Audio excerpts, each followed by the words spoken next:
എനിക്കറിയാം ഇന്ന് നീ ഈ കുറുക്കുവഴിയിലൂടെ എഴുന്നള്ളൂന്ന്. തെരുവില് മോണോ ആക്ട്, വീട്ടില് മിമിക്രി. എന്താ നിന്റെ ഉദ്ദേശം? പോയിവിടെ.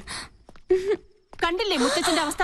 അയ്യോ, മുത്തശ്ശൻ എന്ത് പറ്റി? മാഡം വന്നു, സാർ എന്തോ ചോദിച്ചു, മാഡം എന്തോ പറഞ്ഞു, പിന്നെ പടക്കോന്നൊരു വീഴ്ചയായിരുന്നു. അയ്യോ, പ്രഷറിന്റെ ഗുളിക കഴിക്കാൻ ഞാൻ പ്രത്യേകം പറഞ്ഞതല്ലേ. ഫോണിൽ എന്റെ ശബ്ദം അനുകരിച്ച് എന്തിനാ നീ കാശ് വാങ്ങിച്ചേ? ആട്ടെ, ആ കാശ് എവിടെ? കാശ് ചെലവായി പോയി. നേരെ ചൊവ്വേ കാശ് ചോദിച്ചാ അമ്മ തരുവോ, മുത്തശ്ശൻ തരുവോ? അത് നേരാ, ഒരിക്കലും തരൂല. അല്ല, ഞാൻ ചുമ്മാ ഒരു നേരം പോക്ക് കാണിച്ചു എന്ന് കരുതി അപ്പൊ തന്നെ ആ ക്യാഷ് ചെക്ക് എന്നെ ഏൽപ്പിക്കേണ്ട വല്ല കാര്യം ഉണ്ടായിരുന്നോ? വേണ്ട വേണ്ടാന്ന് ഞാൻ മുത്തശ്ശന്റെ മുഖത്ത് നോക്കി പറഞ്ഞതാ. വാങ്ങിച്ചേ പറ്റുള്ളൂന്ന് മുത്തശ്ശന് ഒരേ നിർബന്ധം. അങ്ങനെ പറഞ്ഞോ സാറേ? ആ, പിന്നല്ലാതെ.